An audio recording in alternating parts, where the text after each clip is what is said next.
Hero Club presents Los Ingobernables de Tokusatsu.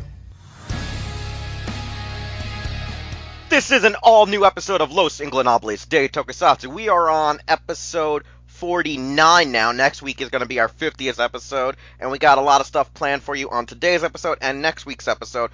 But first off, let me tell you who's here today. First off, during our first act, it is just going to be myself, Wheelchair21, and the Visible Ninja presenting you the news. And then in our second act, we'll be joined by SoundOut12. And for our lit list this week, we're going to be looking at some of the news we missed in the past few weeks, since one, we were off a week, and then we just did an open discussion episode last week. So we're going to do a recap of some of the stuff that happened during that time. And then we're going to be talking about the Boom Studios comics, specifically the MMPR comics for volumes 1 and 2 of the trade paperback of the series thus far. That means issues 0 to 8 or 9. And nevertheless, though, Visible Ninja, what's going on this week? Oh, not too much. Doing good. Trying to take over the world, make people watch Gundam, do that kind of thing as you usually do? Hey, you know what? Because you know what? You gotta go watch Crossbone. I mean, read it, because it's never gonna get animated, so deal with it, folks. Deal with it. It's never, ever gonna get animated.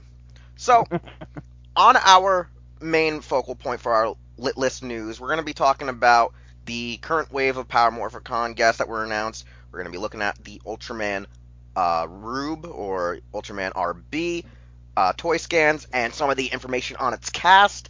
And then we're going to be talking about some of the other distributions of Tokusatsu that have just been announced, whether it be on Amazon or coming to home video shortly, because that's a thing that's happening. So, Visible Ninja, I think we should get right into the Power Morphicon news, since that is the main kind of, thing that we talk about here for like the last couple of weeks, since it is going to be happening this August, and, a majority of the Hero Club cast or the Hero Club staff is going to be there. So, first off, we have from Mighty Morphin Power Rangers, Karen Ashley, who was Aisha. We have Barbara Goodson, the voice of Rita Repulsa. We have the Alien Rangers, Raja Barudui, I think it's the way you pronounce it, for Delphine, the White Aquatar Ranger. You have Power Rangers Turbo's Blake Foster, Time Forces, Aaron Cahill, Ninja Storms, Katrina Devine and Katrina Brown, Mara and Capri. And then you have SPDs, Matt Austin, Bridge, and Greg Aronofsky, who is the executive producer. You have Caitlin Murphy from Operation Overdrive, who is Ronnie Robinson. And then you have Aziz Ricks, Jake Hollins, Megaforce Black, Super Megaforce Green. And we finally found our boy, Tyler Steele. Yes, David Carr is going to be attending this freaking Power Morphicon, as well as recently announced Kerrigan Mahan is going to be there. He was actually revealed just recently on some podcast or talk show or whatnot that he was going to be attending the event. So that's an early leak, I guess, towards Wave 5 guests. Excellent. But nevertheless, Visible Ninja, your thoughts on these, people attending this year's? Well, the guest list has some surprises, some not so surprises.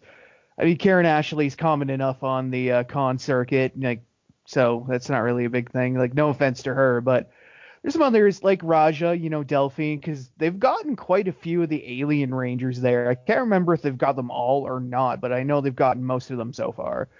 Other highlights for me would probably be the Ditzes from Ninja Storm, because they were actually kind of decent comic relief.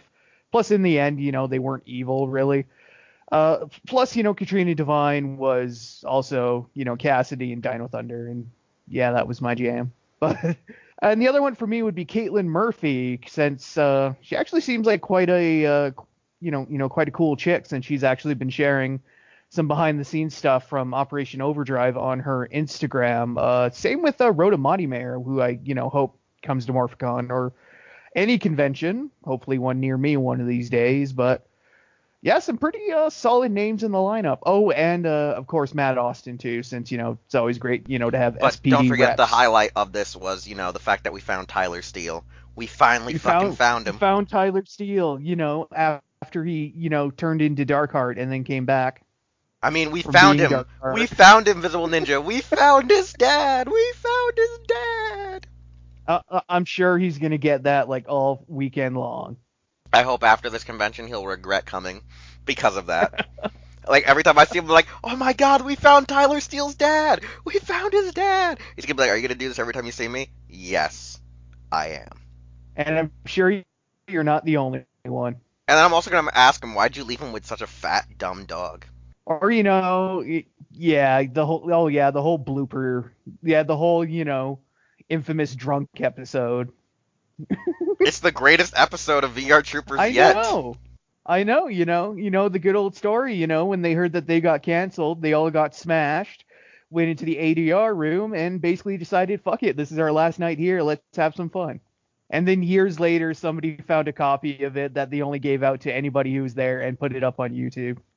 So, yeah. All right, then. So I'll just say this briefly. For most of the guests announced, I would say at least half of this wave are people we've seen at a past event, whereas the other half are people where it's going to be most likely their first or second time there because they haven't been there since the inaugural event. Like Matt Austin's been there, I think, at least 2 or 3 times, but they were all ones I'd never been at. However, for Ronnie, I can't think of her name right now, Caitlin Murphy, right?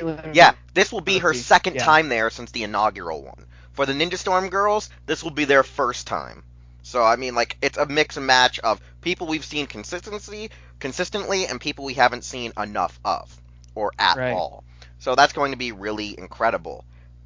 Nevertheless, though, I look forward to that, and I know that there's probably at least 2 more waves of guests left to announce, since just the inklings and rumors I have heard talking to individuals online that may or may not have either been actors invited or, people who work behind the scenes there. But yeah, that's one thing. So let's get on to actual home video and distribution releases, because these are 2 big announcements that people either were expecting to happen or just waiting to happen, because Amazon over the past 2 weeks did announce and upload Kamen Rider Amazon's Season 1 to Amazon's International, not just to the US, but when the word broke, we just thought it was North America. Then they're like, no, we're putting it in Germany, we're putting it on Europe, all these specific locations within the European area and the South American area.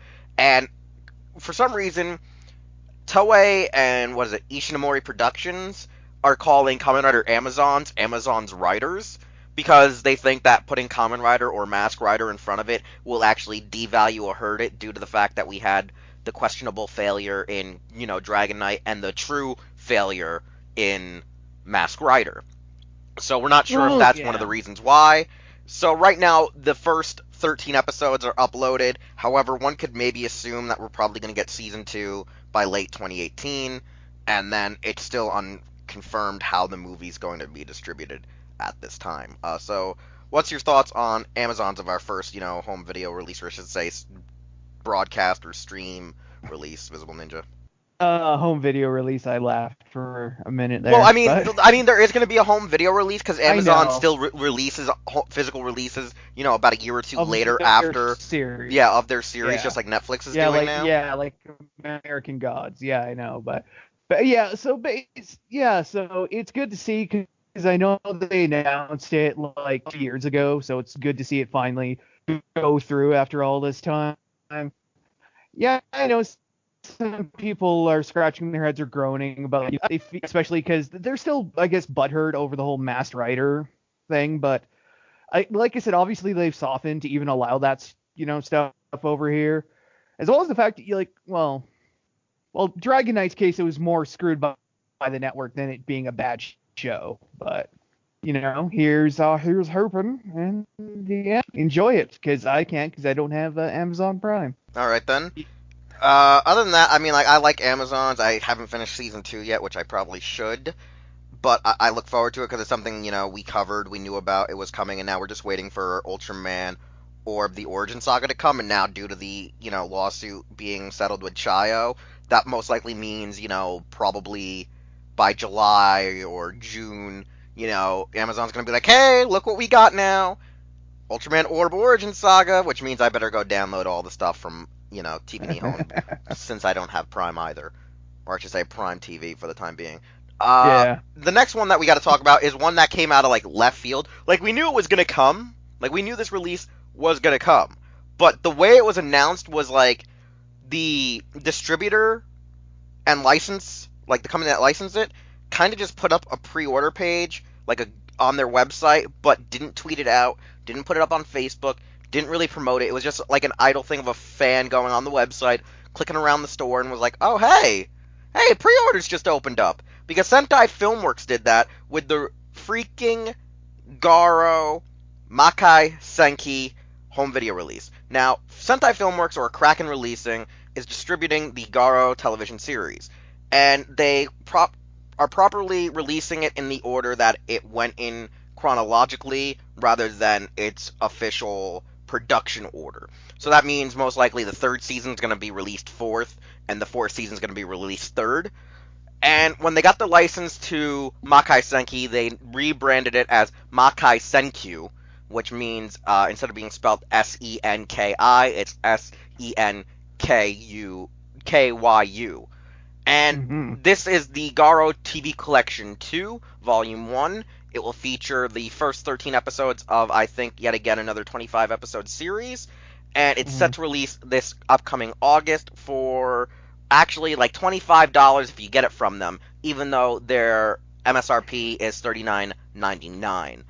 The original series of Garo actually, aired in 2011, 2012, or I should say not the original series, but Makai Senkyu, 2011 to 2012. So it's been roughly 6 years since its official broadcast in Japan, and, its home video release. So we're now on phase 2 of Garo, and we're moving forward. Visible Ninja, what's your thoughts on that weird, crazy pre-order uploaded for Sentai Filmworks' Garo? Some good stuff. Yeah, like I'm guessing just the naming thing is just maybe how they're being told.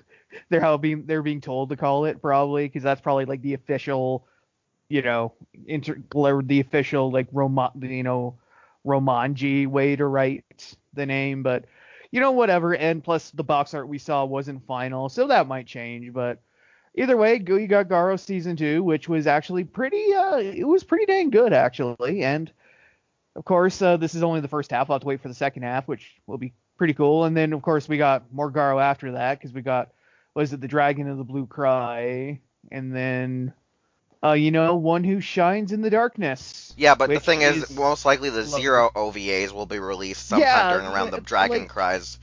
Well, that's the thing. Like, we don't know how they're working it, because the Zero ones came after, but their sets, basically, they came after like Series 3, which is more or less kind of in the future, we think. But like I'm not sure if they're gonna if they're releasing doing things in release order, or if they're not doing in production order. They're supposedly doing it in chronological timeline order. Okay, so then we would get movbe the Zero series. Like first would probably be Black Blood, then Dragon Blood, and then we'd get the movie. They would probably get Makai, Flowers of Makai, the 4th series.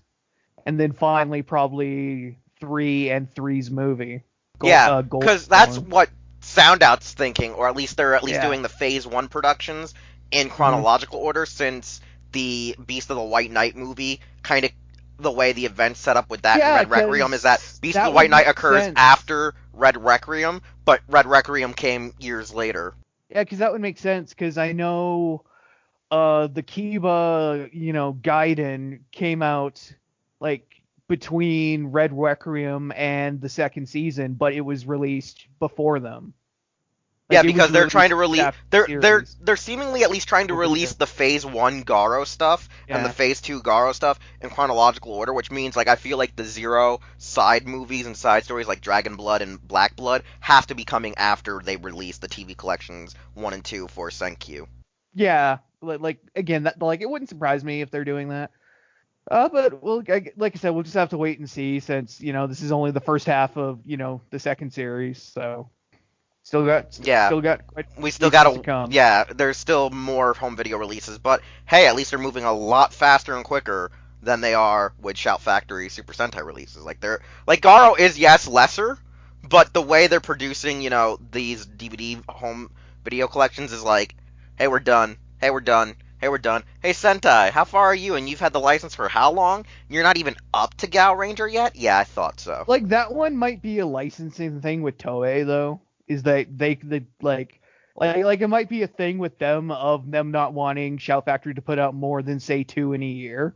Actually, you know what the other idea is Or that I'm thinking of? Is that because each name has a specific copyright to them? yeah. You know, like there's like probably more like red tape around the copyrights and the legalities of like Oh yeah, for Sentai. the weird Yeah, syndication fees to pay the actors and stuff. yeah. Like that's the one thing. Like that we don't really know how Toei works, but from what we assume, Toei has like this weird like legacy contract where you still get paid anytime they decide to re-air an episode, or your estate gets it if you're dead.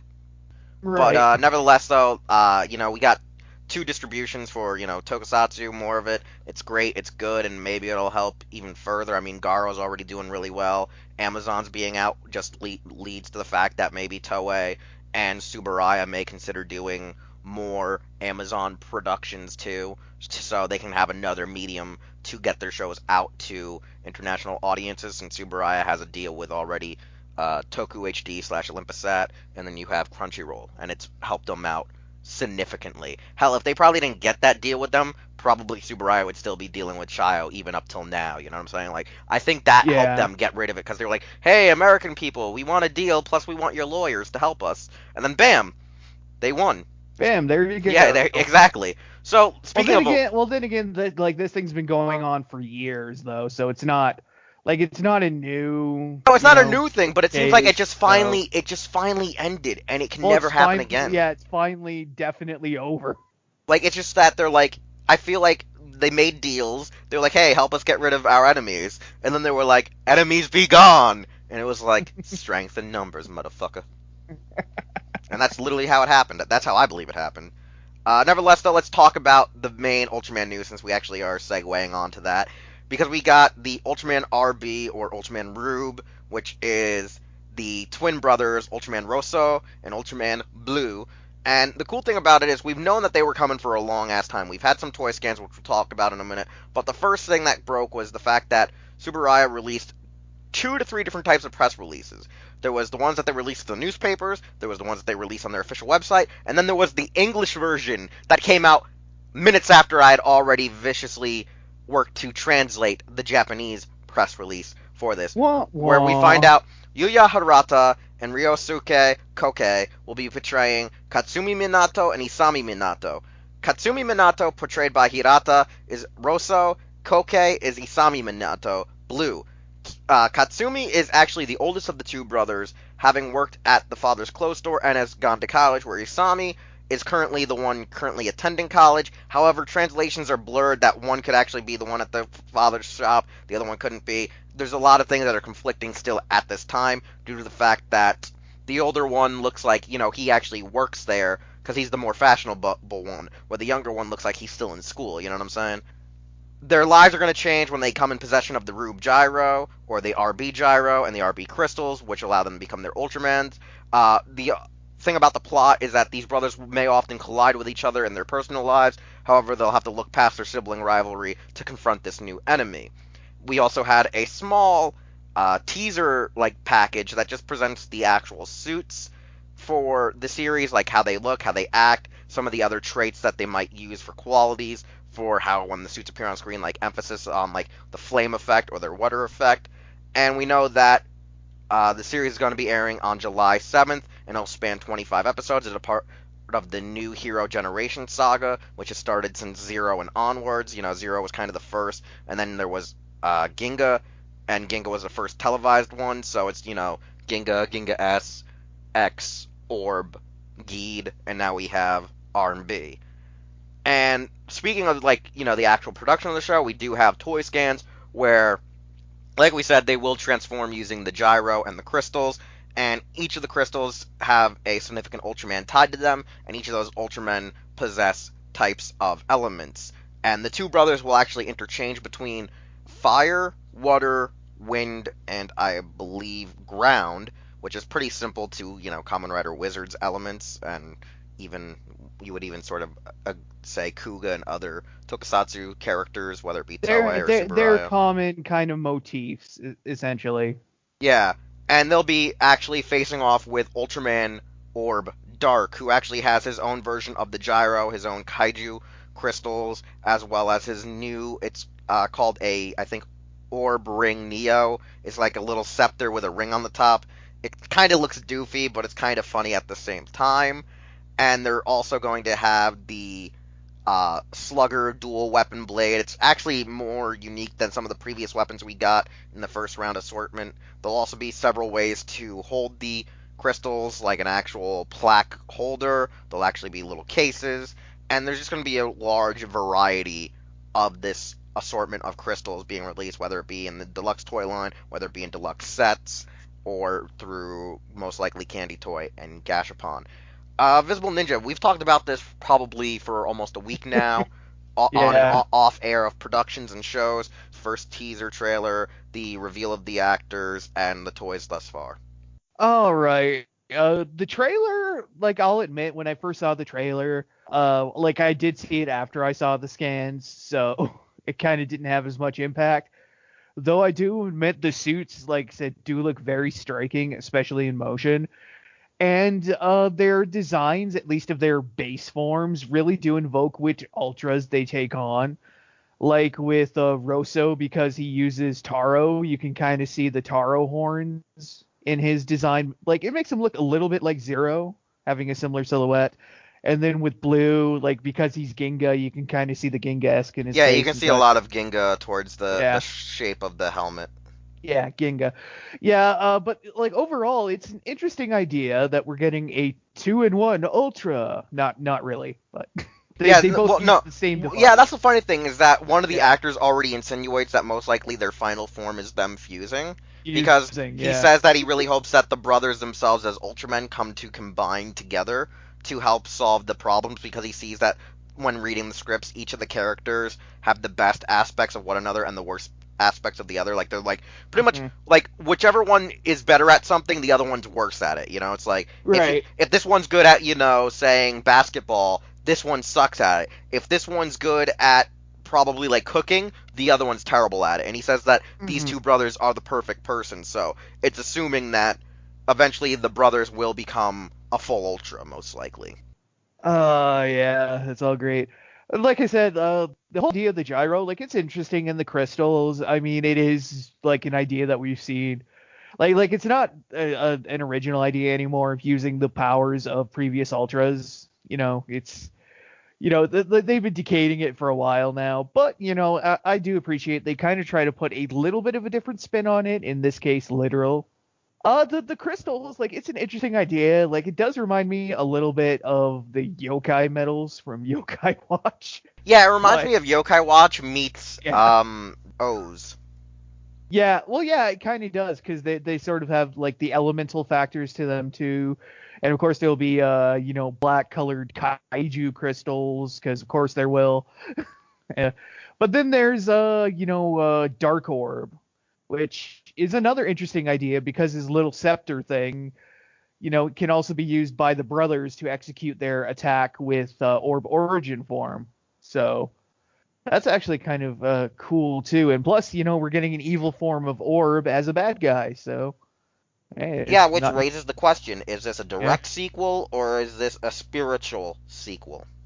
Yeah, we don't know at this point. So yeah, either way, it raises some interesting thoughts. And then, like I said, the other stuff, like the slugger, is a kind of a neat idea that the color of the blades will change depending on which crystals you have loaded, which is kind of an interesting idea. I mean, obviously, we're getting like crystal packs that'll have ultras and kaiju, or in the case of one, just ultras.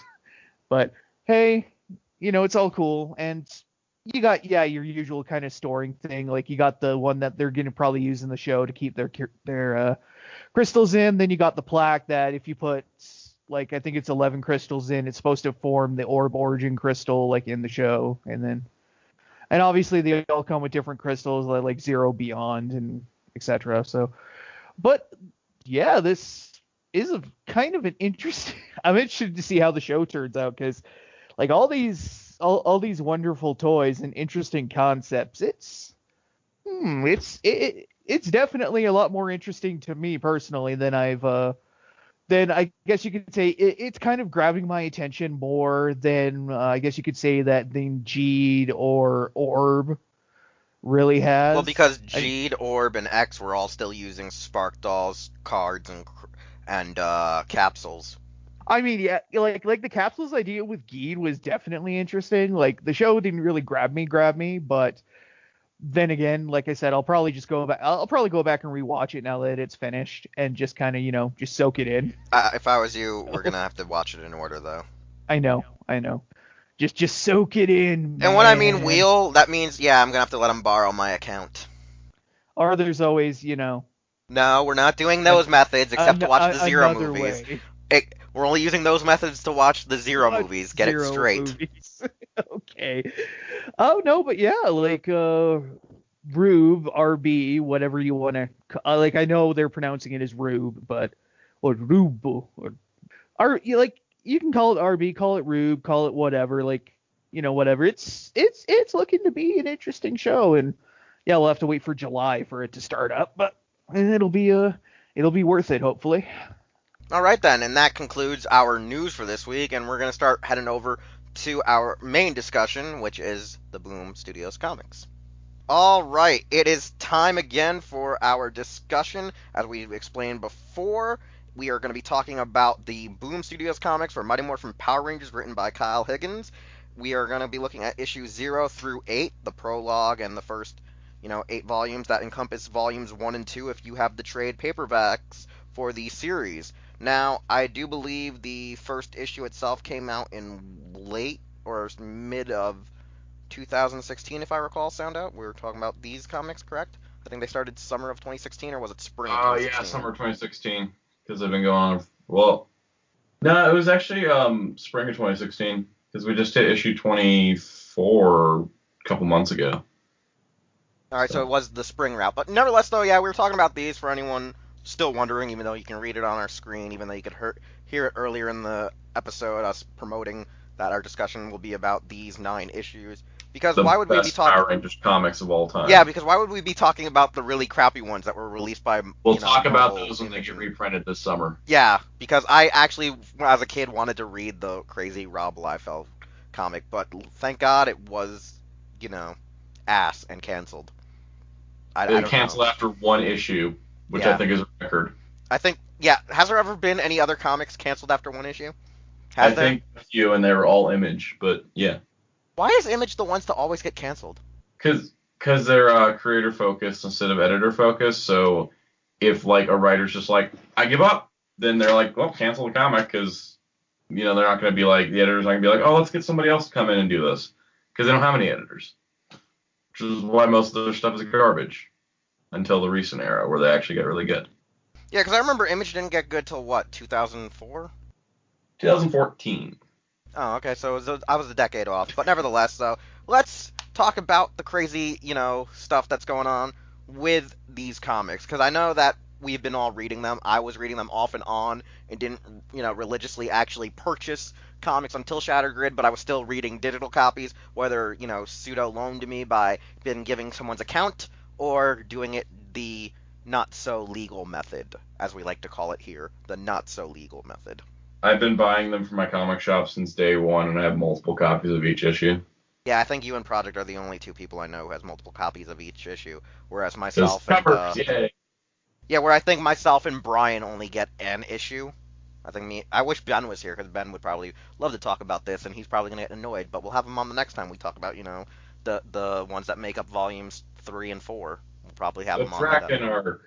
Yeah, and the one thing I got to say is, I find it very funny, because I had to actually talk to you about, why the hell do they just decide to go 0 to 60 right after, the Green with Evil saga, and you were like, well, the problem is the comics. Comic, you start off too slow, everyone stops reading you, and you get canceled after 6 issues when you can fill a trade. Yay.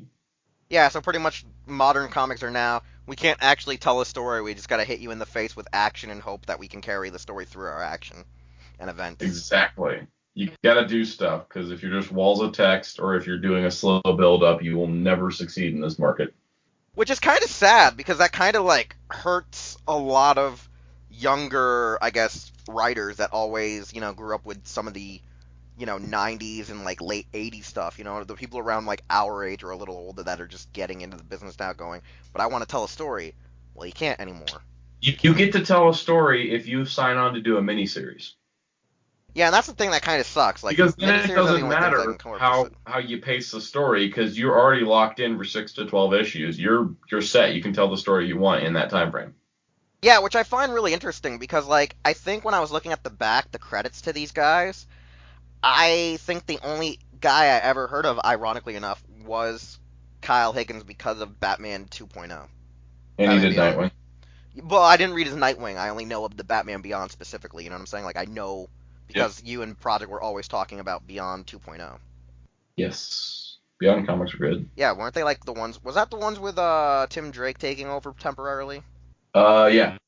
Yeah, then that's the one that like I'm more assured with. Yeah, and then now I don't know who's writing it currently in Rebirth, or now we're in post Rebirth, but yeah. But we're still off of the Rebirth, timeline, which is just back to the old lore. It's the New 52 corrected. Because Rebirth wasn't a reboot of DC. It was one of the little timeline corrections, kind of like Infinite Crisis, where it's like, well, we just kind of shifted history slightly, and now everything's better. Hey, at least it's not like Richard Dragon and Arrow. Don't start me. I just love the day I gave you that revelation, which was just the other day. Don't start me. Hey, it's sad though because out of all of the bad that's come this season, his focus episode was really good. He doesn't need a focus episode. He's not a good enough character to deserve it. Now, you talking about his New 52 counterpart or just in general? Yes, his New 52 counterpart. Hell, his original version wasn't that interesting, but he's a little better than this stupid bastard. Oh, you mean Iron Fist wearing the full-on gi and like samurai armor? Yes. Yeah, and people say that DC doesn't rip off Marvel. Technically, Richard Dragon came first by 3 years. Are you sure? Yes. Because a lot of people are saying that he came later. Nah, people are just remembering the New 52 version. Okay, because I was gonna say I could have swore it was one of those times where DC pulled a Marvel and was like, hey, we could do this better. LOL. I miss the days when his name was literally Richard Dragon. Well, he can't be just the dragon. Dun dun dun.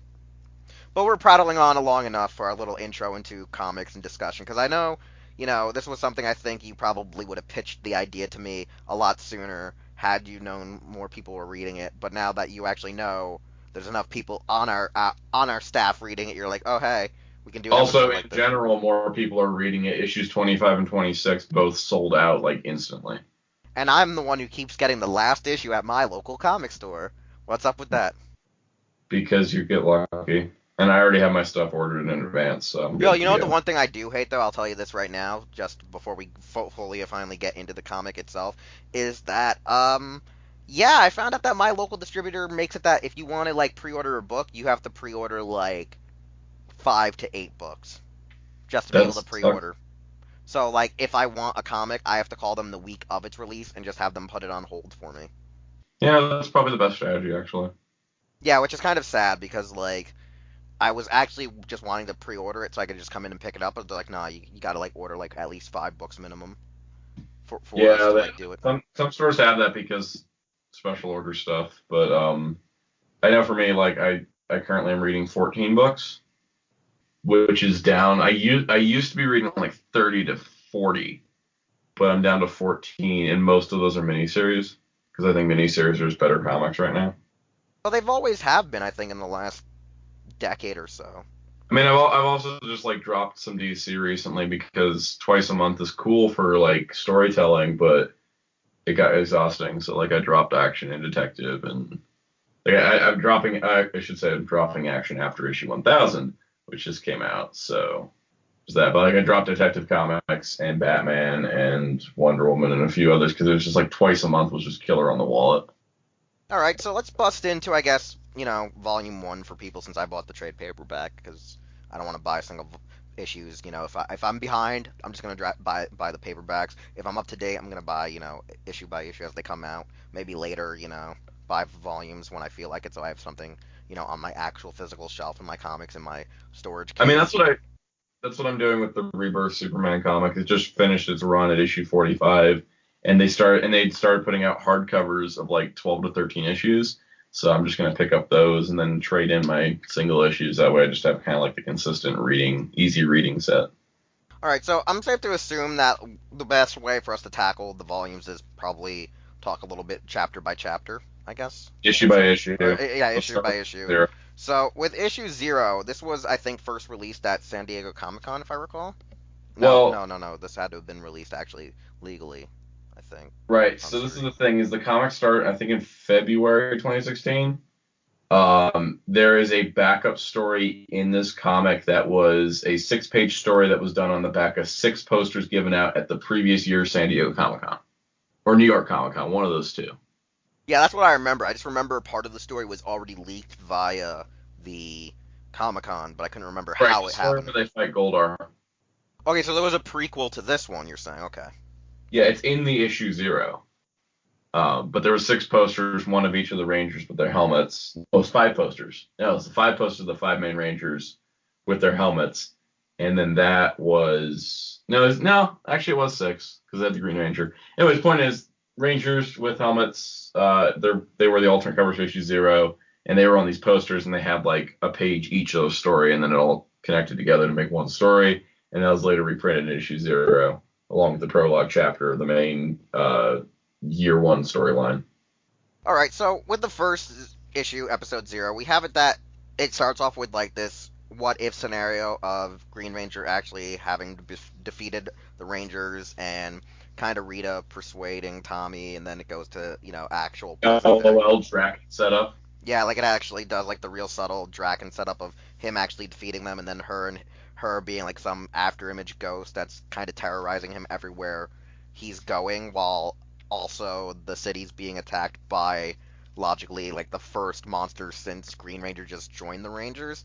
And it's kind of weird because the first thing I noticed, and I kind of saw it with the images when they were previewing, the issues as we're going, is that Rita's monsters in the comics, like they show that she still has her episodic, cartoony, fictional, monsters based on mythology. But then when you get into the issues, she has like these more, I guess, pseudo-realistic, kaiju-esque like monsters, like this bullseyzer or bulldozer, whatever she called it, where it's kind of like a turtleline like mutation monster wearing battle armor.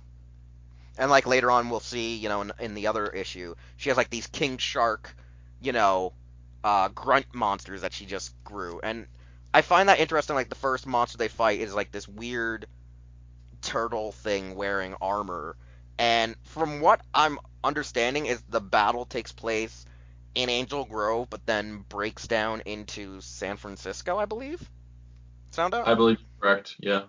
The Dragon Sword destroys the Golden Gate Bridge accidentally. Yeah, I think that's really cool about the comic too. Like one of the things about the comic in general is that the Rangers aren't just stuck in Angel Grove. Like Rita's attacking multiple places across the planet. Yeah, like the funny thing is, like this issue isn't the one that verifies that they're going multiple internationally. Like with episode 0, we just have a cool, interesting battle with this monster. For some reason, the Green Ranger requires to use the cockpit of the Dragon Zord for the battle. Like that was the one thing I found kind of weird for this change and difference in story. But I also like that, I don't know if they intended this to happen, but they kind of did the Kaku Ranger-esque, hey, let's shoot a limb off to do a minor task to save people or to fight the monster, and then bring it right back in when they shot off the pterodactyl temporarily. Because in the show, if the pterodactyl disengaged, they had to go back into like tank mode or disengage altogether. Like they couldn't just shoot off and rescue civilians and stuff like that. Like I found like this first this prologue issue to be very interesting, with the idea of, hey, now we fight this monster. Tommy does require the use of his actual cockpit, and then we have Scorpina just like, hey, yeah, I retrieved this crystal. What do we do next? And it goes right into one. I don't know if I should say funny, but kind of comedic, that since they updated Power Rangers, they have it that Bulk and Skull aren't really kind of punks. Like they look like punks, but they're actually like pseudo popular YouTubers because they're reporting on the Rangers events as they go down, because like you even see like the first attack with Goldar, then you see all the first batch of the first 12 or 15 episodes of Monsters and like events that Well, have transpired. what's pretty interesting too is that in Go-Go Power Rangers they get more focus, and like Bulk ends up becoming a bully because his own fear of monsters attacking the city constantly led him to just kind of push that onto other people. And he felt powerless, and he wanted to feel powerful by bullying people. Which is ironic, because like in like this canon, you know what I'm saying? I guess they knocked the bully out of him because he's not really doing anything bullyish in Oh yeah, the no, few that was chapters part we of the see. storyline was is that he stopped being a bully. But Yeah, that was also years prior, like a year, it was like 2 years prior, I think, to the main comic. So yeah, because like I'm looking at all this stuff where he's doing this like YouTube like kind of interview-esque show. They actually try to ask Tommy what the Rangers mean to him, and they're hoping he doesn't slip up. The Rangers somehow got themselves in detention all over Zack, and they're just trying to like figure out what exactly is going on while Tommy like has this crazy training simulator. Where I kind of find it funny though, because like a lot of this stuff feels like Kyle Higgins had information, like he had to have had information on the Lionsgate film, because in this version he has Zordon actually being a goddamn mentor, and he actually has it that they have a training simulator for them to do actual real training to become Power Rangers, where the original show was like, yeah, Rangers, I'm just gonna make you have to learn this all on the fly. Like, or here's the real that's question: the did the weird movie thing. steal ideas from the comic? I don't really know, because I feel like the movie was in production for a while, but by the time the comic came out, I think it like went past what the movie was really doing. Yeah, I think the movie was, I think, starting to film like shortly after the comic came out. Because like the script had to be, I wouldn't say adjusted, but the script itself The had to movie have been almost was done. delayed 3 times. Yeah, that's what I'm saying. I think Kyle might have had notes at original screenplays to know how he could maybe transcend the weird modified superhero-esque version of the Power Rangers. Like well, I wouldn't say superhero-esque, but I mean like the more standardized superhero film to like the Power Rangers format. Then And he was again, knowing adding Saban stuff. is probably just a happy accident. Yeah, Saban has a lot of Bob Rossisms occur in his life, like happy accidents. I think Most that's of funny though. most of the franchise's success is a happy accident. Or we've just Think about been it. How many times has the show been canceled or almost canceled, but then suddenly saved at the last minute? Well, I was gonna say there's something in the water or the Kool-Aid. Like I think we're all drugged. I mean, literally, Ninja Steel, like Super Ninja Steel, have the lowest ratings of any Power Ranger season, and suddenly Hasbro shows up and they're like, "Yep, we're just taking over," and it's like, well, okay. Now there is one thing though that I kind of find a little annoying, is when you're reading it along in the volumes. The one thing I hate is when they show like alternate cover art, and the one cover art shows the Megazord versus Goldar and the Green Ranger versus Scorpina as like oh hey, this is the sequel to what happens in the last issue where Tommy comes home and there's Scorpina in his bedroom like, hey, I've been waiting for you to either kill you or your mother. And it's like the next battle is when you look at this alternate cover, you're like, oh hey, there's gonna be a Megazord battle, Goldar's gonna get big, Tommy's gonna fight Scorpina, and then the issue's like, nah, they just brawl it out in an open field. He gets gummed up by putties, and the Rangers come and save him, and then him and Rita start arguing over, hey, Yeah, maybe you should join that's me. one of those things in comics that you only take the cover of a comic with a grain of salt, and you take variant covers with even less. Yeah, because like that was the one thing though, because I remember seeing though that variant cover early on. I'm like, oh, we're getting a Megazord battle. Reads actual comic. Yeah, you're getting none of that, bruh. Getting none of that. Yeah, no, it's usually because the variant covers just artists coming, guest artists to come in and do a cover. Yeah, So one thing that's kind of funny though is just seeing how the putties actually act like slime slash putty monsters. yeah, Like they actually there's seem some. like they're made out of clay. Yeah, like they actually like kind of like fight like they were in Jew Ranger, which I'm guessing like he actually watched Jew Ranger for these ideas. Like his artist had to have watched Jew Ranger, or Kyle had to have wrote it in the story notes, so the artist kind of knew what he was working with. Yeah, they Cause, probably went back and looked. I think that there's a lot of Sentai influence in this comic. Cause like when you look at a lot of the depth of how far Reed is willing to go with actual straight up murder, straight on like, oh hey, I'm gonna do devil's advocate kind of like, tricks either with ghostly mind games or like lure you out and try to give you a business proposal that you can't refuse kind of scenario, is obviously heavily Sentai oriented, especially the fact that the Bandora Palace, like I was telling you off air, has been like redesigned to foreshadow Zed by having his actual throne there. The Bandora Palace on the inside, like we've seen the gears in her wall structure, but they made it more ominous and dark like the actual original 90s Power Rangers movie, where it's grueling dark rims, rusted over, stoned up, very crusty and dark, and gives you almost, as I like to say, it looked a lot like Snow White's evil stepmother's like throne room from Disney's Snow White and the Seven Dwarfs, if you recall. Wait. You're saying Rita isn't the evil stepmother? Well, she was an actual mother, but she wasn't a stepmother. She was the magic mother. Yeah, well, she was a mother twice then. She was, that actual mother with the little bastard child that, pissed off some dinosaurs. And then you have, the mystic Magi mother. Magita, Magita, Magita, Maza.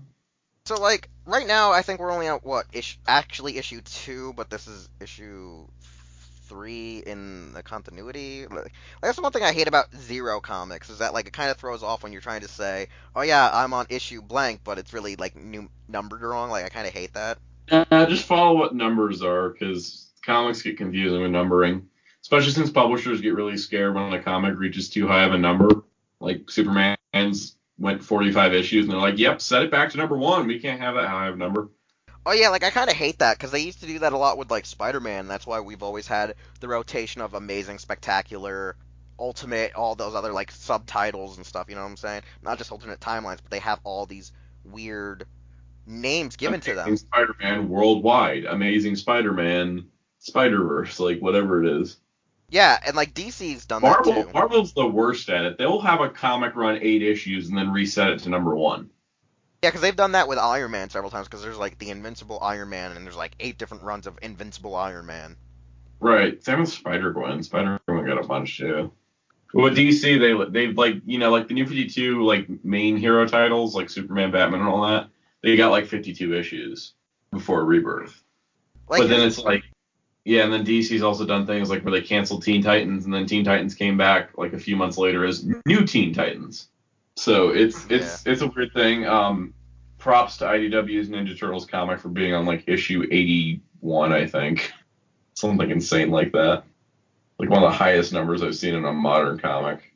So, like, to wrap up, I guess, for the first issue here that we got, like, after, he has this battle with Scorpina, it was actually just a ruse to get a cast mold using the putties to make a new Dragon Dagger for Rita so she could take over the Dragon Zord to power her new, like, weapon or entity called the Green Chaos Crystal. I think it's supposed to be like a play on Lord Zed's Green Crystal, you know what I'm saying? I think it's supposed to be like a throwback to that, per se. I think like what's funny about the fake Dragon Daggers, it looks like that Comic-Con Dragon Dagger from yeah, years ago. That's the first thing I said to myself too, because it's cast in gold and green. I was like, is it supposed to be a joke at the actual SDCC one? Because that's what I immediately assumed it was. One thing, what? Yeah. One thing I was gonna say though is I find it funny though that this comic actually sets up like a lot of crazy stuff, like Goldar's still allegedly trapped in the Dark Dimension since like what is it, part 4 or 5 of Green with Evil, where he was like locked in there with like no supper. Right. Like he's actually locked in there. Green with Evil's still canon to this comic. Because, like, you remember, there's a part of Green with Evil where she's like, you're going to stay in the Dark Dimension, Goldar, but then, like, he's immediately let out. But in this continuity, no, he was, like, let out, but then put immediately back in once Green Ranger, like, left them.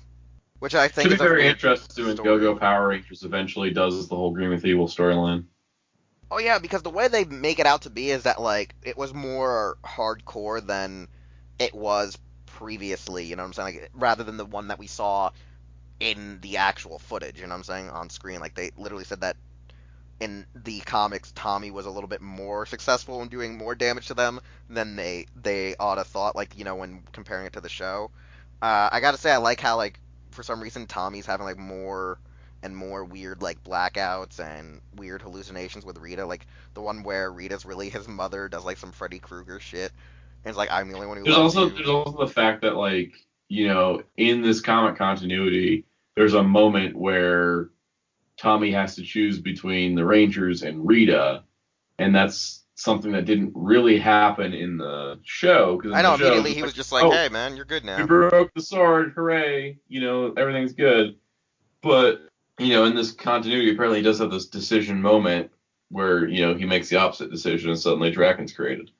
Yeah, and then, like, the other thing I liked is, like, the whole part where Dragonzord attacks the command center.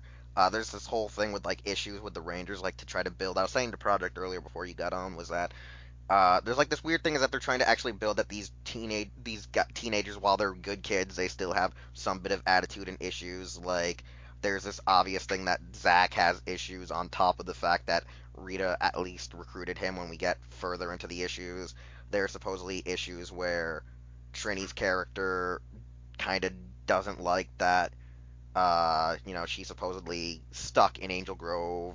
So does Zack has this issue that like they want to go and help the world by going around the world rather than they're just being stuck in Angel Grove.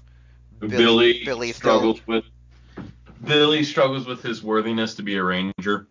But that was Billy's like actual character for season 1, and then they just magically just pretended that didn't exist after like 80 episodes. Yeah, the crazy part is that in like Go-Go Power Rangers, Billy's like looking for a Blue Ranger replacement. And then like there's just like this weird storyline with Kim where they actually try to subtly mention the divorce is still canon in this lore.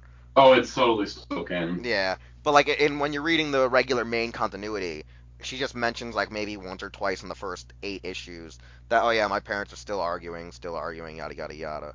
But if I recall, they were supposed to be divorced even before the series took place. Right, but new continuity and all that.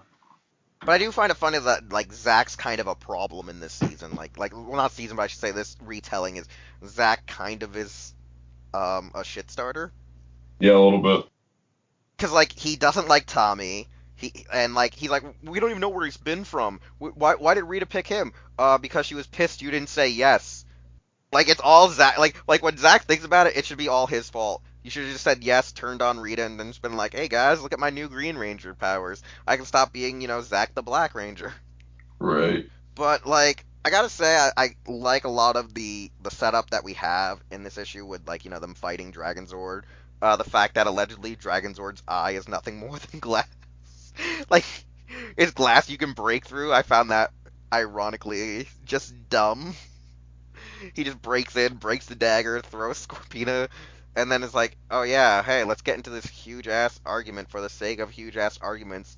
And then bam, this weird Iron Man Mark Dragon thing just breaks through the Black Dragon. Because, like, when I look at this design, it's like if a Jaeger had sex with an Iron Man armor, had sex with, like, some demonic dragon thing Guillermo del Toro designed with, like, the whole jawline and teeth. Which thing? The Black Dragon himself, like, when he breaks... Oh, Black Dragon? Yeah, Black Dragon's cool. With the first issue, like, what stuff you can, like, the first, I guess, 0 to 4, well, like, what's some stuff you can also talk about, like, what you noticed in these, like, these first 5 issues? Not realizing a Black Dragon was just a huge setup for Draken. I don't know, like, I mean, like, I noticed some other quirks, like, the fact that in the first morph they do with the Green Ranger in, like, the first 5 or 6 pages, he does the iconic thing that JDF hates that he did in the suit, where he just raises his hand stupid up in the air thinking it was, like, a cool pose. The whole thing. Like, I kind of, like, snickered at that.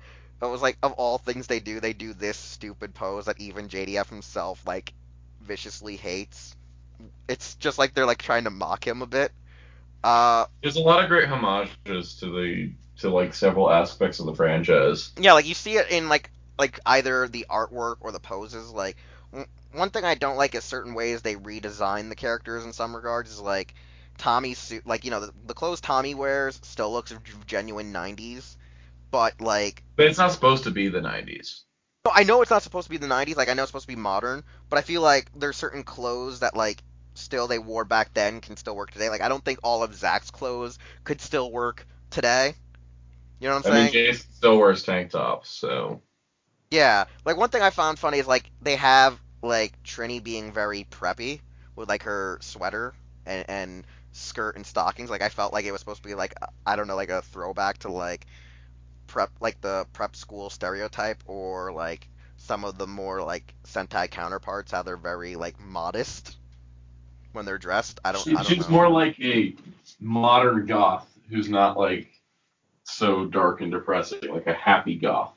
Yeah, she's like one of those because like she always seems depressed, Because like but she's the always clothes giving she enlightening wears things. reminds me of what Raven wears in the current Teen Titans comics. Like in a lot of ways, it's almost the same outfits. I'd have to read the Teen Titans comics to get the gist of it, but from what you're saying, that is almost identical. But probably the difference is Raven's wearing purple.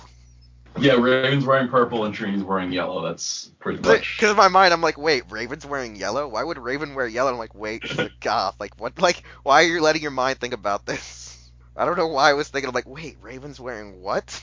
Excuse me? Explain? Raven's wearing yellow, yes. In the New 52, actually, she wore yellow one time. Oh my god, that sounds weird. I mean, like, she wears yellow when she's Lady Legolas. Yeah, but that's not in the comics currently. It's gonna be, eventually. One day. Maybe next day. Not today. That's the thing, is like that whole joke only works because Raven just floats in Teen Titans Go. In the comics, she still like walks like a normal person. I don't walk like a normal person. How dare you? You don't walk at all. Yeah, that's the joke. I don't walk like a See? And I don't walk like a normal person. I walk in Sentai poses. I mean, Sound Out, Visible Ninja. He's not technically a normal person, but he still walks, so that considers him to be normal. I guess. Considers, possibly. You know, at the same time. I know he's a monster, but you know how you were talking about, intergalactic, or should I say international devastation by Rita Repulsa? Yeah, we got that right here with the greatest thing from Italy, where, goddamn it, she brought to life a four-armed statue with a crossbow. That only allegedly speaks in Da Vinci quotes. Later on, there's the greatest monster ever, Sheeple. Wait, oh yeah, the one that Projekt was telling me about, where he thought it got really Guyver-esque? Yes. Yeah, no, the one that also spouts that the Earth is flat. There's only one Olsen, and that people are meant to die. Wait, can you give me a screen cap of that later? Possibly. I'm gonna need to see that, because it's literally a conspiracy theorist sheep monster. So, currently, what's going on one area of Tumblr and Twitter? Basically. It's like if Tumblr just, like, formed itself into a sheep monster. God, and I just want to take RoboGoat and redesign it to look like this monster. I mean, basically, it's kind of you take RoboGoat, add 3 parts Tumblr, then you get Sheeple. I have a feeling we're all going to get doxxed after this. So, back to comics. Yeah, so we're in Italy now, where the Prime Minister is, getting attacked by a four-armed statue. And the Rangers have to go save him, and luckily, I think their Megazords and suits sort of translate stuff for them. Since, Jason was somehow able to tell, hey, Prime Minister dude, we gotta run this way. We gotta go this way. We gotta save your life. Jason just knows Italian, don't you know?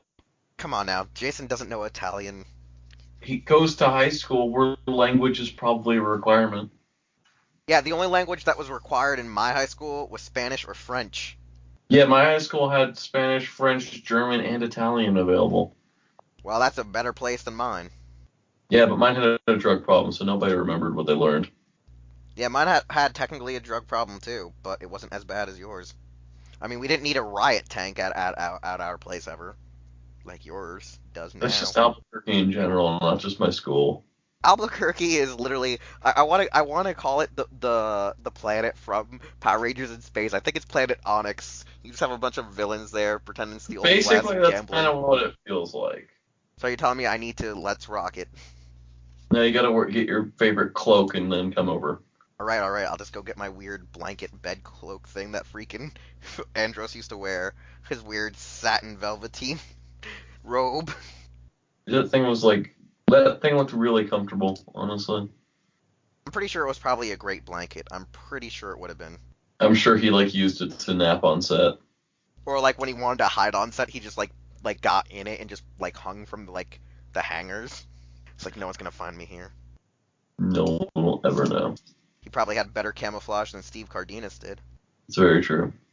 Alright, so this issue I liked a lot because it did what you were saying earlier about going to another country. We went, to another place. Rita's not dumb to just attack Angel Grove like she does in the show. I like the Pink miniseries because it takes place entirely in France. Yeah, and I mean, we got here, the build up to what really happened and why she kind of chose Tommy was really because, hey, Zach said no, even though Zach wanted to say yes. But Zach's not a snitch or a traitor. Zack ain't no bitch. Yo, I should just say that, like, yo, Walter Jones, you need to start saying Zack's no traitor, nor bitch, or snitch.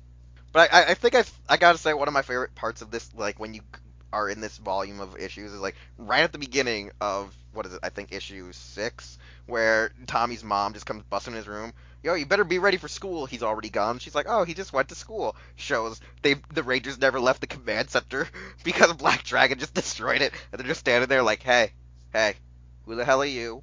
Why'd you put a hole in our roof? And how do we get rid of you? Like, I just love that whole thing. She's like, oh, hey, Tommy, good, you went to school early today. In reality, bitch, get off my lawn. Bitch better have my money. All I know is, like, the weirdest thing about it is, like, you can tell he's so futuristically advanced where it's so, like, OP-ish, is, like, the first thing he even does is just roars briefly and EMPs their suits almost off of them. Like, it's just like, hey, dog, I'm going to show you how OP I am by roaring. And then he just shrinks down to human size. No, he was already human sized when he did it. I can't remember because I keep playing him in Legacy Wars. No, what he does is he breaks. He summons, and when he's summoned, when he summons, he immediately grows himself to break the command center, then shrink down again, just to like face them head on.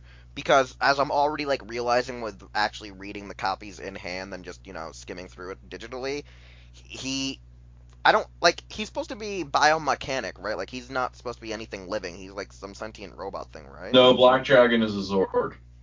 Okay, so he is a Zord. For some reason, though, his AI has, like, really weird hubris. Like, it has a really bad That's hubris because complex. it's actually, and this goes into spoilers for later, but it's actually Lord Draken inside. Okay, so he's actually inside it even when it shrinks? Yes. Okay, that makes a lot more sense, because, like I said, I haven't read all the issues completely. But that's where the Draken reveal came, is when they actually defeat Black Dragon. He comes out. Because I was going to say, like, he has, like, a lot of freaking hubris. And I should have assumed that he's actually inside of it, because the mantelpiece of his, like, crown is sort of, I think, sticking out through the face of Black Dragon. Mm-hmm. Like, you can kind of see it as, like, this weird gold... That's the thing, Black Dragon appears so early in this comic, and it's like Lord Draken and his whole storyline started this early. It's nuts how this comic lead up. Like, it's funny, too, is, like, how they really are doing this. And I'm like, it actually shows that, Kyle is, like, really smart at how he's doing this. But it is also kind of very abrupt, too, because the extent of how advanced this, Black Dragon Zord mech suit is just so, like, what you expect from something out of, like, a real, almost, in quotes, realistic fantasy. You know what I'm saying? Like, with Marvel and DC, that it's like, this looks too OP even for, the Rangers and their... fairy dust, superhero magic. Black Dragon's created in Draken's universe, it's been 10 to 12 years since Draken came to power. Yeah, because, like, I remember early on that people were saying that the comics explain that he was an alternate universe, not just an alternate timeline, as well as, time traveler and universe jumper. However, like, now with Shattered Grid, they're more saying, no, he's not just a Time Lord, he's a freaking universal hopping bastard. Because when they first started establishing it, it was kind of like a gray, like even when you looked on the Wikia, it was like, well, he's from a universe that is, if Tommy went there, and yada yada in the future, but maybe time moves faster, like there was no real conclusive theory, you know what I'm saying, by the fans, or by, I think, Kyle, when he was explaining it to... like interviews, because we're like, I looked all over about Drakon, because the one thing that was kind of confusing me was, why is Drakon so much older? Because this means he's like, should I say, Toriyama-ing, like, Cell and Trunks stuff coming from an alternate future to just come fuck up, an alternate past. Right, because it's actually all part of his plan to destroy the Morphin Grid. Yeah, and that's the funny thing, is like now when you're, reading it and having the context that is kind of trying to fill in the blanks that they didn't start with, that's a lot better, because some stories don't try to fix, like, some of the plot holes and theories that fans had just because they weren't sure how to properly explain what Drakon was. Because with Drakon, they just said, oh, he's from another time, but then later on it's like, oh, I'm from another universe. So it's like, you can't be from another universe if you're from the path of, like, you know what I'm saying? It's like one of those ones where it is a universe, but it's a pocket, it's like, a fractured universe. You know what I'm saying? It's one of those divergent timelines rather than actually alternate universe. Because an alternate universe would have to be like more or less not about if I chose left or right or if I chose eggs over bacon, you know, something like that. Like there would have to be more of a distinguishing trait about it, you know what I'm saying? Like instead of being the green and white ranger, he could have been like, "Oh no, I'm like multicolored rainbow ranger." But we don't want any of that because we seen what happened to Batman, and that did not look good. We don't talk about Batman in many colors. No, you're not talking about Tokyo or Batman. The one thing I gotta say I like about this entire, you know, I guess you could say closed off volume of 3 issues is he works fast. Like Black Dragon or like it's Black Dragon but Dragon's inside. So should I just call it Black Dragon? Because like he just goes in here, messes up the Rangers, hits them like hard, destroys their place, captures Billy, and pretty much Rita then has him program the Zords and send them out to go to at least 6 specific spots on the planet and say, hey, if you guys don't turn over the world leadership to me, I'm going to stop you. And the Rangers are powerless, especially with the fact that Drakon has the ability to cut off the morphing grid, that, you know, pretty much everything is all in her, you know, all in her yard. All, like, Rita has everything until, you know, Tommy's like, well, we got Dragon's arm, so let's use my powers and fuse it with Dragon's powers and give you guys your powers back, which then gives them just green color-coded versions of their own suits, while Billy's moping around with Goldar in the dark dimension. And I also find it funny, though, that the pocket dimension is actually also, like, you know, like the safe room for, like, you know, when you, like, if, like, a rich person ever got their house broken into, like, they have the panic room. Like, for the Rangers, our panic room is also our training room. So it's kind of interesting. Like, the overall arc, I like how, like, you know, these 3 issues actually make more sense being in a volume together, because it's like, hey, man, we just went 0 to 60, and here's where it's really picking up. So, what do you have to say about, what is it, 5, 6, 7, and 8, or 6, 7, and 8? So the comic itself is off to a really great start, and it's really interesting going back and rereading it before Shattered Grid, because it makes me realize how much they were foreshadowing and setting up everything that happened later. It's kind of amazing, actually, and I do applaud it. Having the same writer for as many issues as they have has also really helped with that overall sense of consistency. Yeah, because, like, I'm looking at this, and, like, the consistency is really apparent. And, like, I don't know, does Kyle write all the books, or is it just these books? Because I haven't read the Go-Go or the Pink spinoff. Oh, no, he doesn't do Go-Go or the Pink series. Those are different writers, but they're also different time periods, so. Yeah, because I was going to say, like, it does get a little confusing. I think he's officially creative consultant for the Boom comics, so I know he does have a hand in Go-Go containing continuity and such. Yeah, because I wasn't sure if he writes everything, because I feel like this is a lot on his plate then if he's having to do, like, 2 different titles. Because I know the little side stories here with, like, Bulk and Skull and the Centurion are not written by him. Like, these little sub-comics, like, I guess you would say miniseries. So far, I'm going to say I like the Blue Centurion comics more than I like the Bulk and Skull comics. What are your thoughts on, like, the sub-stories, like, here with Bulk and Skull and Centurion? Not really sure. Like, I see that the Centurion one is trying to set up better, though, the whole Morphin Grid storyline, like, his timeline is getting affected, because there was the whole part where Lord Zed's evil Rangers showed up and, like, were robbing a bank or whatever, and he was like, sir, the Mighty Morphin Power Rangers stole something. I'm like, what are you talking about? Those guys are so, like, they were like, those guys are so, like, 90s/2000s. He's like, yeah, well, I just saw them rob a bank. He's like, they can't be here. Like, what?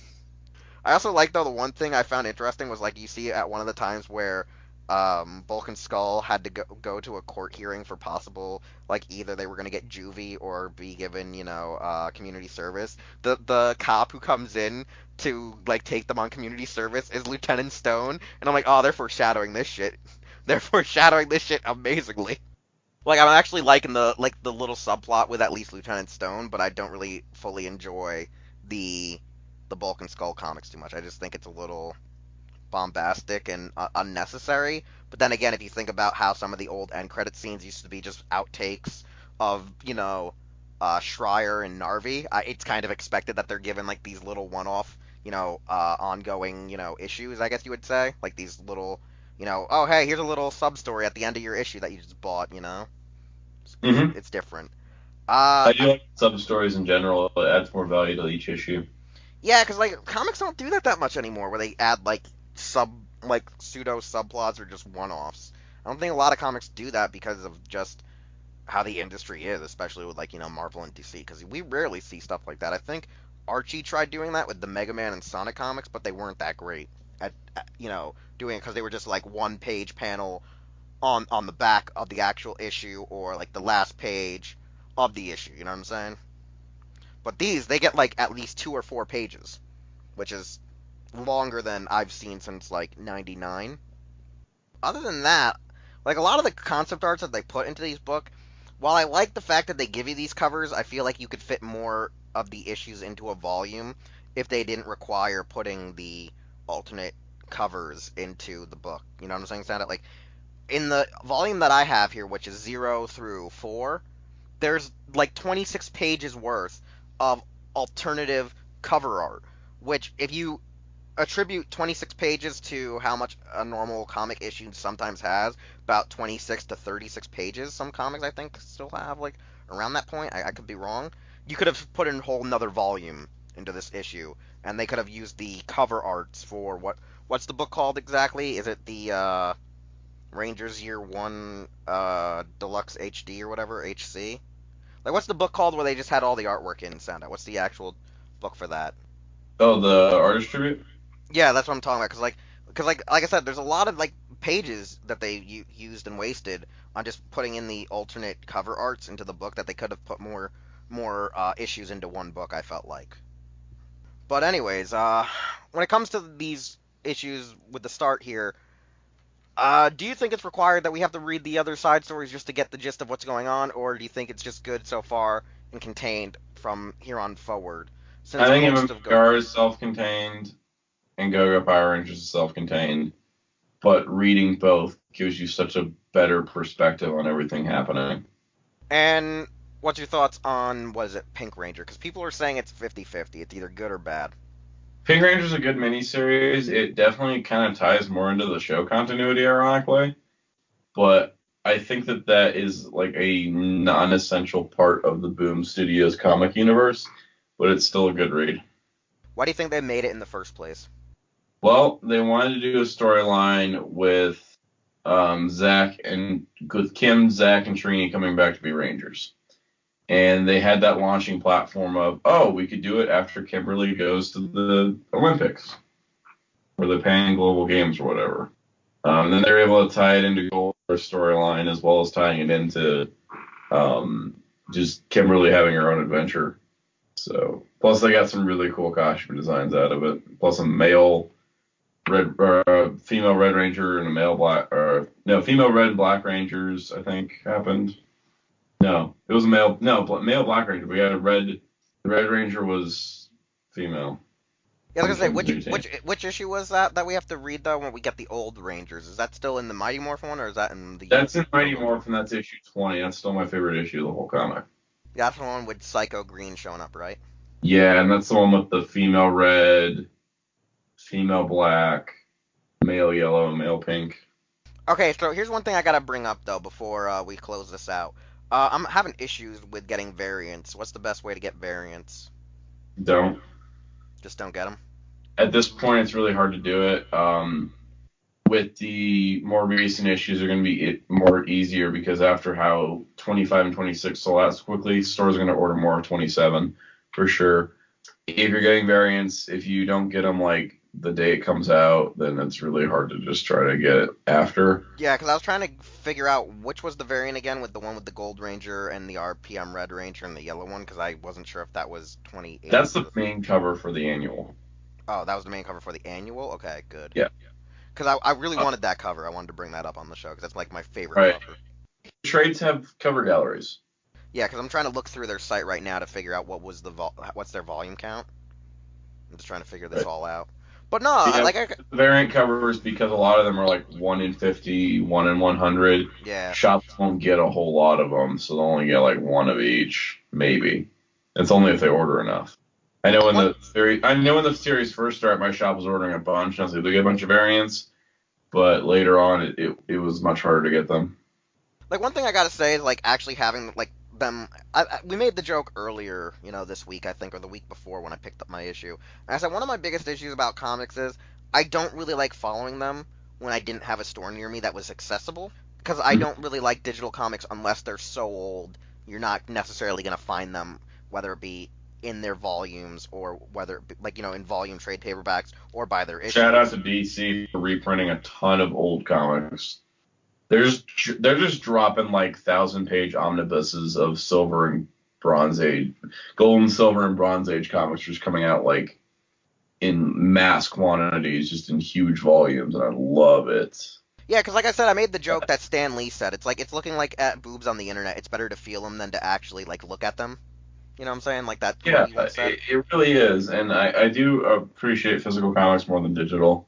Which is why I'm glad when DC has the digital first comics, they still get a printed edition. Yeah, so that's one thing I like of actually having these copies in hand. I can actually look closer and actually give a rat's ass to read them a little bit, cleaner. You know what I'm saying? I don't have to worry about, oh hey, this one word is blurred, so I got to kind of figure out if it was a keyword or a messed up word, when you put up digitally. So having this, I'm happy. I'm more reassured that this is a better series than going in, because when I heard a lot of people online talking about it, it seemed to be that over glorified hype. You know what I'm saying? And when you have people hyping over stuff for the sake of hype, you're just is it really that good? But then actually getting the physical copy in hand, you're oh no, this is actually at least as good as expected. It's not as, high, you know what I'm saying? I don't feel it's as high as some people were cap locking, go out and buy this fucking book now. I'm no, I'm glad I waited to get these volumes, you know what I'm saying? I feel happy, I feel content, I don't feel like I missed anything out. There's some of the best modern comics that I've read, and they're really enjoyable to read monthly, but they're also so much more fun to binge. Yeah, because I feel like I'm gonna be looking at volume, the volumes of these issues a lot more, because one thing is reading these kind of gives me the vibes of reading my old school 90s comics, and when Archie did do the Mega Man comics. So out of everything I'll say right now, a lot of the comics I like reading is a lot of Marvel from the 90s. I like reading a lot of DC from the mid 90s to mid 2000s, and I mean right before New 52 is when I really liked reading them. So Santa, you know what I'm talking about? What is it, Jeff Johns or whatever, doing Green Lantern stuff. I'm still not a huge fan of his, to be honest. I liked his stuff. I liked his stuff and other stuff like that. I didn't like the stuff leading up, the stuff after Infinite. I think I like the stuff leading up to Identity Crisis. And then I like some of the stuff after Infinite Crisis, before Final Crisis. But I think between Infinite and Final Crisis, there's a bunch of stuff I really don't like from DC. But the stuff between Final Crisis and New 52, there's a lot that I really love in that, like Stephanie Brown's Batgirl and the Legion of Superheroes comic from that time, and Blackest Night and all that. Yeah, what I'm trying to say is I get the right now reading these Boom comics, it puts me in that happy place that I felt when reading DC in the mid 90s to early 2000s, Marvel from most of the 90s. Boom Studios Power Rangers comics, IDW, the feeling that all comics should give me. Yeah, which is funny because a lot of comics these days don't really entice me unless you or Projekt are talking about them. If you guys aren't talking about them, then I don't give a fuck about them. It's really sad because Marvel Legacy, every title I read from Marvel Legacy kind of bored me.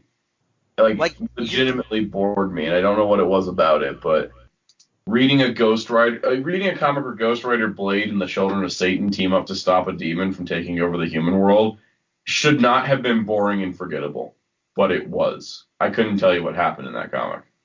You know what's funny too is I remember you and me were talking about this once with crazy stuff that happens, why comic books fail or why comic books don't do that good. Was remember when IDW first started doing the Godzilla books where you would get one good book, one good miniseries, or you'd get one book good storybook line, but then the next line would be terrible, or it would be 50-50, and then the last one they really did. They were very guilty of that. Oh, let's start from number one again with a different series title. And it's whoa, just chill. Keep it ongoing for a while, guys. Here's the best one I'll say. The best ongoing is the last title they ever had before. What was it? Godzilla in Hell. The best one was Rulers of the Earth 1 through 25. I think Rulers of the Earth is probably their best Godzilla work outside of the, what was it, the Legends or the ones with, like, Anguillus, Rodan, like those one-offs. Like, those were my favorites. The comic was good, yeah. Yeah, like, I liked the Legends, and I liked the Rulers of the Earth. I did not like Gangsters and Goliaths, and I think you hated those too. Yeah, I don't really remember the other. I don't remember the other ones that ran for 12 issues. It was like, I think Godzilla and the Half-Century War was good, yeah, though. the Half-Century War I heard was mixed, but I still King of the Monsters was alright. Godzilla Ongoing was...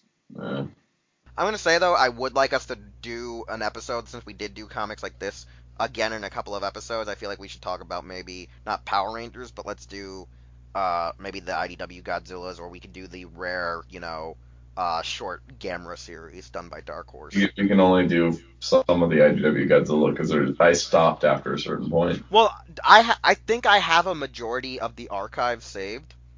So if you just want me to send you a copy, I can send you. I don't really care enough to read them. That's the thing. Well, would you care to read the crazy Marvel ones? Because those were funny. Yeah, I don't know. You kaiju hater. Look, I have all of the Thundercats comics as a digital copy, and I still haven't read them because I don't like reading digital comics. It's weird. I'll only read digital, like I said, if they're like the Transformers continuity, or if they're the Transformers continuity. I'll only read digital for manga, honestly. Yeah, that's weird. I think my manga is my only other obsession. Is like I'll read manga digitally, and I'll only read like comics if like I just can't get a hold of them. Like a lot of the earlier good IDW titles for Transformers, the like at the time, because they didn't reissue the Marvel ones. I have like quite a lot of the Marvel ones because they weren't reissued for like a long ass time. Yeah. Especially the ones. I had to buy the first issue of the Modern Masters of the Universe comic because my comic shop sold out. A comic shop got shorted their number of orders, so they weren't able to all the pull boxes. And I was like, well, I guess I'll just go buy it digitally. And then I was like, I don't like reading digitally, and I never bought a digital comic again. Yeah, that's the thing. Is like I'm like when it comes to digital, if I don't have like unfortunately the non-legal method, a PDF file where I can take it on the go and read it like when I'm in a long drive or in a waiting room, that's the only time I give a rat's ass. I mean, when I want to read on the go, I usually just end up reading manga like Crossbone Gundam or Gundam. That's the funny thing is like I've already read a lot of the Gundam mangas, so it's like I better just go read the anthology of comics that either Darkon, Metal, or Oga gave me. Yeah. Like one of those ones that I can only read Crossbone, so many times, and I still forget what the hell goes on in it. So it's ironic that I've at least read There's it a lot six of times. Gundam manga, though. There's just so much out there. There is more of it, but it always seems to take so long. Fully translated. That's the key problem. I can only read so many of them so many times because they're not translated, and even then, I sometimes don't even remember the context because, you just forget after a while. Yeah, no, like, I try to keep up with the current scanlations, like, the currently running, like, manga, but... I know what you mean, because, like, right now, Visible Ninja, or Metal, I should say, is just throwing me the, Char's, Bellator Ridiculous Child, and because that just finished, got scanlated, like, all the issues are almost done now, and I'm like, yeah, this is a really good, retelling of the novel, which is a retelling of the original proposed script by Tomino. Yeah. The Twilight Axis manga is so much better than the anime. It's ridiculous. Yeah, well, let's not talk about that. But nevertheless, I know you want to get to sleep after me and Projekt played Monster Hunter and delayed the episode for 2 hours. I mean, actually, you can put an asterisk on that 2 hours because we were really trying to wait for Visible Ninja to go to sleep. So, but even then, I was just like, come on, let's get started here. I know, but hey, we were trying to hope he would go to sleep first, and then we could record the show. And then here I go, like, falling asleep while recording. Hey, it's not the worst that can happen. I mean, you're not like Visible Ninja who actually fell asleep several times while recording. Right now, I'm just hungry. Go get a bowl of cereal like you usually do. You know what I'm going to do after we're done recording? Oh, yeah, I know. You're going to get a bowl of cereal, then talk to me, and then fall asleep. This usually how it goes.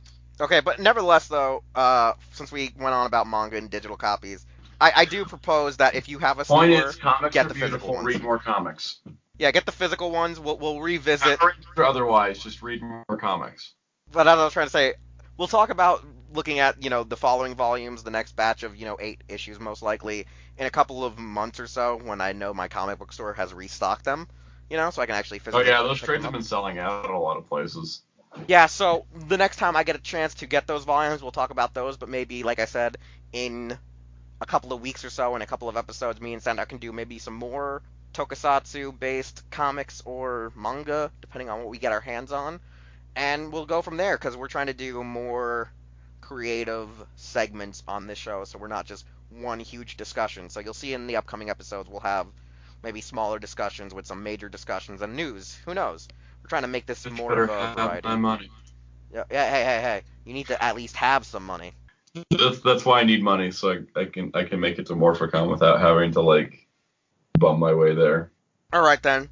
So Sound Out, give us your outro on what people think of Boom and how to follow you on Twitter. Follow me on Twitter at SoundOut12. Lots of stuff happens there. My Twitter account is officially more popular than my YouTube channel, so there's that. It's the first thing that pops up on Google when you Google SoundOut12. The second thing is my YouTube channel. Very proud of that thing. All right, I am Wheelchair21 on pretty much Facebook, Twitter, but not Instagram, and YouTube though.